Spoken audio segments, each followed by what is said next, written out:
And hello again. Welcome to the July episode of Let's Talk Miamisburg. Glad to have you with us. I'm Gary Giles. I'm the city's public information officer. Well, here's what we have in store for you over the next 30 minutes. A little later in the program, we'll welcome Development Director Chris Fine in for a visit. He'll be providing us with an update on several economic development projects in the community, and you'll want to be sure and stay tuned for that discussion. First up, though, we want to bring you some information for the first time about the historic Hillgrove Union Cemetery that the city operates jointly with Miami Township. Joining me to do that is a member of Miamisburg City Council and the chair of the Hillgrove Board, Mr. Mike McCabe. Before we get started, viewers should be aware that our episode here in July is pre-recorded. As a result, we will be unable to accept questions over the phone. We will, however, be providing you with contact information if you'd like to follow up on any of our topics. Mike McCabe, thank you so much for being with us. Good morning, Gary. You are a first-time guest, so we appreciate you taking the time to be with us. You've been on City Council now how long? This is my third term, Okay. So in the middle of the 12-year stint. So it's, and I did do 1 year previously to being elected as a substitute, basically fill in at one point. So that's like 11 years now, I guess. Okay. So, yeah. Okay. Well, for the viewers who may not be familiar with your background, tell us a little bit about that. Well, I'm a lifelong resident of Miamisburg. I obviously went through the school system, graduated from Miamisburg High School, went to Ohio University, got a science and math teaching degree, secondary education. Taught 11 years, ninth grade math and science, and I had completed my master's degree in school administration at UD. Was promoted to assistant principal, assistant athletic director at the high school. Did that for 6 years, and when was promoted to this business manager's position, and eventually became an assistant superintendent for business, and I did that 18 years, so completed 35 years in the school district, and soon thereafter, retirement, I kind of got into city council business. So, Sure. Yeah. And all those years were spent with the Miamisburg City Schools, correct? My entire life. Yeah, Yeah. It's been pretty great experience. Didn't have to move. Had Sure. 3 different kinds of jobs. This is really the 4th. So it's been a very interesting and appreciated career. Well, as I mentioned, your primary purpose for being with us is in your role as the chair of the Hillgrove Union Cemetery Board. And Hillgrove is pictured behind us here on the set. You can see the rolling hills there. It's located on Central Avenue in Miamisburg. Let's start by explaining how and why the city of Miamisburg is involved in the operation of Hillgrove. Very good question. In the mid-early 2000s, the privately owned, privately run cemetery began to have some management problems, some financial problems, some legal problems, and eventually went broke. And as a consequence, the state law requires the township to manage the cemeteries. It's a unique situation with Miamisburg and Miami Township because Miamisburg is still part of the township. So it really worked out well. The cemetery being in Miamisburg, the 2 governmental entities agreed to share the responsibility, both management-wise and financially. And that's kind of brought us to the organization of a union cemetery, which has managed by state regulation. So that's how we got to where we are today. There's a 3-member board. If Okay. you'd like, I can explain how that's all Absolutely. organized. Absolutely. There's a Miami Township trustee, Don Culp, city council representative, myself, and an at-large community person. In this case right now, it's Gary Pasco. So we have the 3 voting board members. We employ a full-time manager, or a sextant they're called, and that's Wade Collins. And typically we've operated with 1 or 2 seasonal employees. We have one that works a lot of hours with him.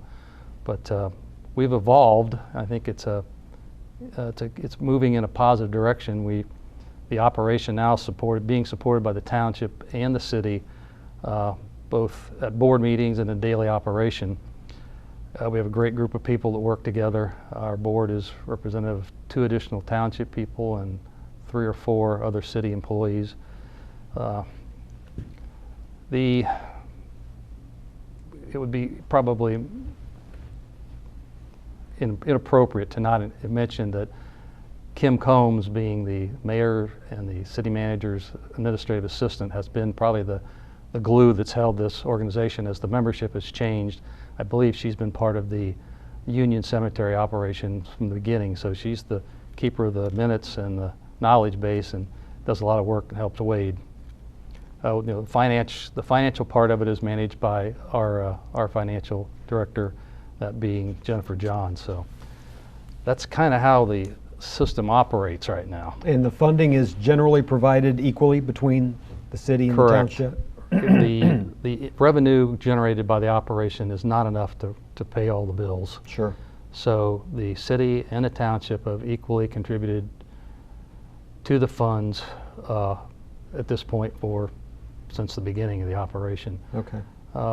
There's hope that we could eventually fund our daily operation, but it's a struggle, no question. Well, let's talk about some recent developments at Hillgrove, starting with a new office facility for the administration, the operation. We're going to put a picture on the screen for the viewer at home to look at that new building, and you can describe it. Well, it was previously it was a doctor's office, and Kettering Health Network purchased the practice and basically closed the building down. It's right adjoining to right in front of the cemetery. The cemetery is behind it to the south. The office, the old residential house that we use, is to the west of that building. It's something that in our planning we thought it would be very nice to make a move to that facility, and with the cooperation between the Kettering Health Network, Sycamore people, and the leadership, and our city government, we've worked together, and we were able to convince them and actually ask them if they would be interested in donating the building to us, and they did. So its proximity is perfect. Worked out ideal. Oh yeah, we've tweaked it a little bit on the inside, but with the limited money, you don't do a lot of remodeling at one time, but we're getting there. So sure. Yeah. There has also been a recent addition to the grounds that give patrons a new option, and we're going to put our second photo on the screen for the viewer at home, and you can describe what this is and what it's called, Mike. That's a columbarium. Okay. And out of our master planning, we decided to do some market research, and bottom line is, in the national trend, it's about 50-50, 50% in typical normal burials, and now 50% cremations, and that kind of burial as a result. You can still put the cremations in the ground, but the cost-saving capability of a columbarium from a customer's point of view has become very real. So our market research and our master planning, we felt we had to get in the business of having columbarium space. So that's the new one. It was jointly funded, again, by the city and the township and the cemetery board. Mm-hmm. Our plan is to expand that one unit to 3. It's very accessible to the church parking lot, and they've agreed to allow people to park and enter and exit there, so it's convenient, it's accessible. It's in a low area, so there's the hills and climbing's minimized. In that facility, it's a lot of hills. Right. So we chose that spot, and we will continue to improve it, expand it as we can, and we have some plans to do some landscaping around it. And could this be the first of more than one if the response is there? Ultimately, this location, we think we can put 3 of those units. That's what we hope to do. Have you had a good response thus far? I mentioned that it's new. Yeah, I was thinking about that this morning. I'd say of the 72 niches that are there, we're in the ballpark of approaching 20 have sold. So okay. Yeah, we're making progress. That seems like it would be fairly good for something new and something early on. Continuing to look at the grounds and improvements and maintenance, that's a big focus for the board, isn't it? Oh yeah, it's how we make an impression upon our public and our customers. Sure.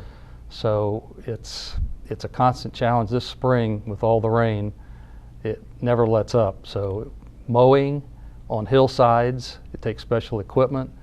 It takes a lot of hand work. Trimming around the monuments is strictly weed eating. That's all you can do. So we've struggled. We've decided as a board, what can we do to catch up and stay ahead of this? The recreation department helps when manpower is short, but we assessed it further, and we didn't hire the extra part-time person this year, full on a regular basis. We're looking to transfer those dollars into contracting the weed eating. It's approximately 40 man-hours to weed eat one round, and we've got a company that can come in and do it in a day or a day and a half, two at the most, and it's done. So it's worked out well. We've been through 2 or 3 rounds of their help, and as the rain slows down, hopefully we'll save a little dollars as it goes. But that's been a step forward in maintaining it to the level we'd like to see.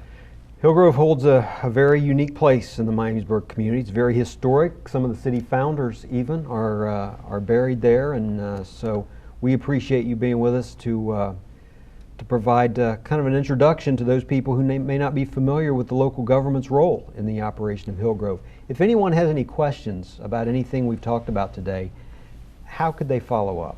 Well, we would appreciate if people would contact Wade Collins, our sexton there. I can give you his email if you'd like. That'd be fine. It's wade.collins@cityofmiamisburg.com. That's wade.collins@cityofmiamisburg.com. And the office number is 866-2263. And his cell number, which he uses for business purposes, is 609-9889. 609-9889. And any questions about pricing at Hillgrove, anything like that, Wade could assist with. Absolutely. And if he can't assist you, then we'll pull the other office people in to get the details if someone needs. Okay. Mike McCabe, a member of Miamisburg City Council and the chair of the Hillgrove Union Cemetery Board, thank you so much for being with us. Enjoyed it. We look forward to maybe a future visit. Very good. Thank you. We're going to take a 60-second break now. When we return, we're going to change gears. We're going to talk about some development projects going on in Miamisburg. Stay with us.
And welcome back to Let's Talk Miamisburg. I'm Gary Giles. We're ready to kick off our second segment. We remind you this is our July episode, but we are pre-recorded. No opportunity to call in with any questions for our guests, but we're going to provide you some contact information, again, a little later in the program. For our second segment, it's a pleasure to welcome back to the show the Development Director for the City of Miamisburg, Chris Fine. Chris, thanks for being back. Thank you, Gary. As always, it's nice to be here. Let's remind our viewers where you're located within the city, your offices, and the primary responsibilities of the Development Director. Sure. So we're located in the Civic Center Annex. That is at the corner of First and Central Avenues, opposite the Civic Center. Engineering and development are both housed in that building. In the Development Department, we do code enforcement, planning and zoning, building inspection, permitting, and economic development. You've been in your current role now how long? I was thinking about this morning, Gary. It's been 10 years. It's hard to believe, but it's been 10 years, yes. Okay.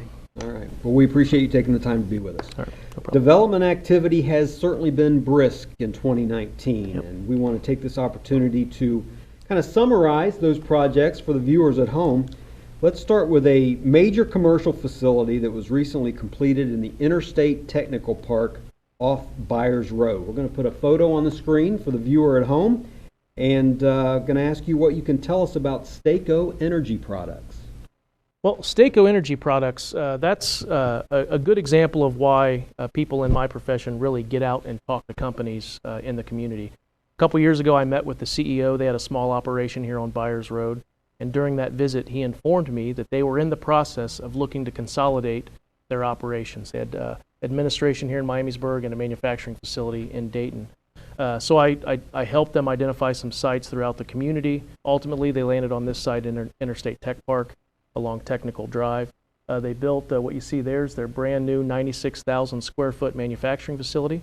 They brought about 40 jobs or so from the city of Dayton, where their old manufacturing facility was, along with the 12 or 15 that they had here in Miamisburg, consolidated them into that facility. So about a $7 million investment. City officials, including yourself and me, attended an open house for the grand opening of the facility. And boy, this project is just successful in every way, wasn't it? Yeah, that was a great event. June 12th of this year, they made a really big celebration out of it. It was one of the more involved grand openings that we've been to, but it was good. Very attractive building, and as you mentioned, new jobs in Miamisburg, which everyone's always very happy with. Was there any financial assistance provided in that project for Staco? Yeah, so we helped them secure an EDGE grant from Montgomery County through their EDGE program, and the city offered. We provided about $45,000 in a grant to help with the relocation of a water line through the site. One of the great aspects of this project is it provided for the connection of Technical Drive over to Earl Boulevard, and the water line that ran through the site had to be relocated underneath that road. So we helped pay for some of that. Okay. Well, staying up in that general area, work has begun on a new addition to the Austin Business Park, which is located on Byers Road. Describe this project for our viewers, and we're going to put another photo on the screen that shows an example of what a building looks like at the Austin Business Park. Yeah, so Austin Business Park is a partnership between a development company here in Miamisburg, Construction Managers of Ohio, and a real estate firm, Mark Fornes Realty. They are building out about 80 acres for a business park. The two buildings that are out there today have been speculative buildings, meaning they're big, large buildings. They get built, and then tenants move in as they find tenants. So they are currently working on Building 3. Construction started, I think, earlier this month on Building 3. No real tenants secured yet, but hopefully by the time that building is up and running, they'll have a couple tenants in that building. When would you suspect that facility might be complete? Is that an end of the year type thing? Yeah, believe it or not, they're hoping for the end of this year to have the building under roof and maybe ready for some tenant improvements. And that business park there, a little bit further, I guess it would be north on Byers, which is known as the Byers Business Park. These are all similar multi-tenant commercial facilities. That all sort of stems from the creation of the Austin Interchange, doesn't it? Yeah, exactly. So Miamisburg has benefited in those ways beyond just the actual interstate area, hasn't it? Right. Yeah, our investment in the interchange and the relocation of Byers Road, since we've done that, we've seen about 660,000 square feet of new construction in that area. That's about $47.5 million of private investment. And about a little over 1,000 jobs. So we're reaping the benefits. I mean, it was a big investment, but it was well worth it. And all those other facilities that we talked about in both those locations, they've all been very popular with the business community. It hasn't taken long for them to attract tenants, and I'm sure both the city and the developers think the next building is going to also be popular. Yeah, I think it'll fill up pretty quickly. Hopefully by the end of next year, that building will be full, and maybe we'll be talking about Building 4 next year. Great location. A reminder, you're watching Let's Talk Miamisburg, a production of the Miami Valley Communications Council here on Spectrum Cable. We appreciate you being with us. This is our July episode, and we're talking with Miamisburg Development Director, Chris Fine. Moving then over to the Dayton Mall area. There is a large auto dealer on Mall Park Drive across from the Dayton Mall. Now, while the mall itself is not in the city of Miamisburg, that quadrant is in the city of Miamisburg, right. The Castrucci Auto Mall, and they're looking to possibly relocate within the city. Tell us about that project, and we're going to put another photo on the screen. Yep. So Matt Castrucci and the Castrucci Auto Mall, they've been looking for land to expand for probably the last 6 or 8 years. Okay. I mean, if you've been out there, they're really tight for space. So he has identified and actually he's purchased about 38 acres here. This is looking, I think that looking from Lyons Road, but this is the property located at Lyons Road and Byers Road intersection, former GM kind of training facility. That and the farm field next to that to the north, total of about 38 acres. He's looking to relocate the entire auto mall over this site to be on the other side of the interstate along Byers Road. It's a spacious location, but there's a big process that has to go into a move there, isn't there? Yeah, well, first is zoning. I Okay. mean, this project has been kind of long in the works. We've been working with Matt Castrucci and his development team for probably about a year and a half, maybe even a little bit longer. But we had to do some land use planning updates along the way before we could really get started. And then they are in the process, in the zoning change process right now. There's actually a hearing coming up in front of City Council. That's kind of the first major hurdle there, and then final plan submittal and review by the city and permitting and those things. If things were to proceed as planned, as expected, what kind of time frame would we be looking at for A, final approvals, and then B, when might construction start? Well, final approvals, we think those will happen if everything moves at the schedule we're talking, maybe September. Okay. And the developer, they expect to at least start doing grading and site work later this fall. Okay, that's great. Matt Castrucci Auto Mall possibly relocating but staying within the city of Miamisburg limits.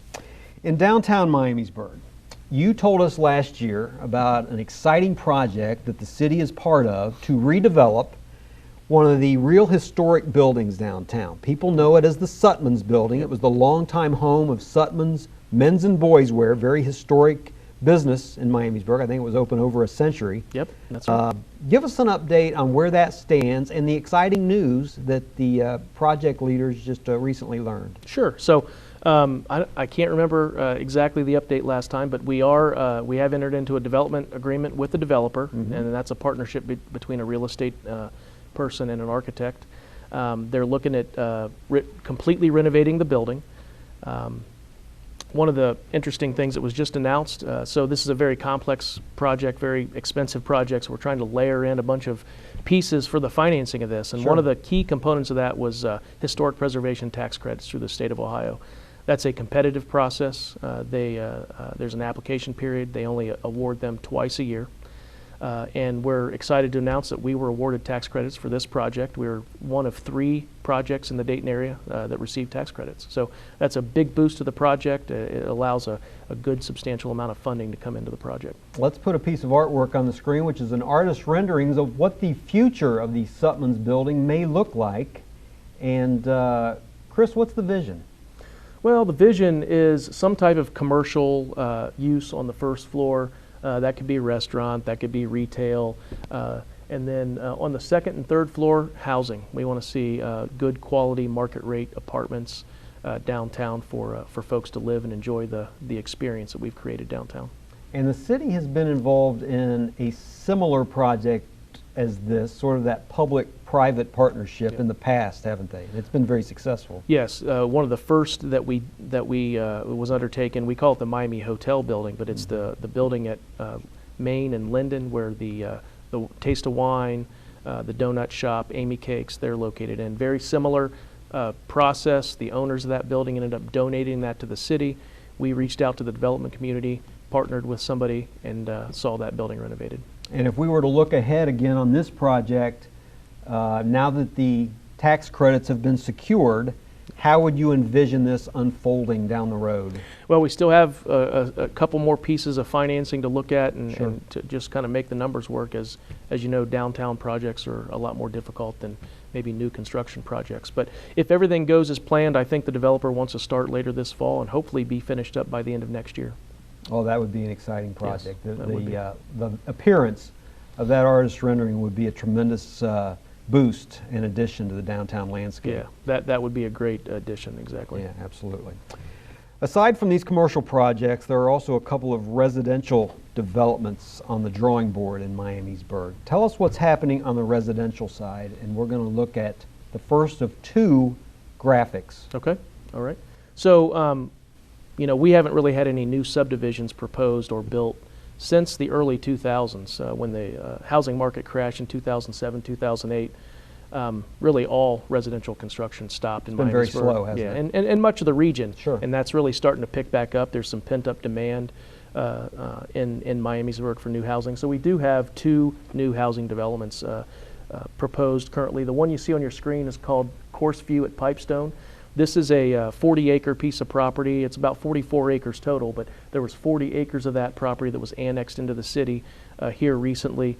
The developer intends to build about 126, 127 homes on that lot or on that site. It's going to be a mixture of housing, so there's going to be a section that's really dedicated to what we call age-targeted housing, which really appeals to empty nesters, those folks whose kids have moved out of the house. Those Sure. are usually single-story homes with basements, and then the other part of the neighborhood will be traditional two-story, 1 and 2 story single-family development. And describe the location of that one more time. Okay, so that is actually located at the near the intersection of Miamisburg Springboro Road and Medler Road, kind of right across from Medler View Elementary School.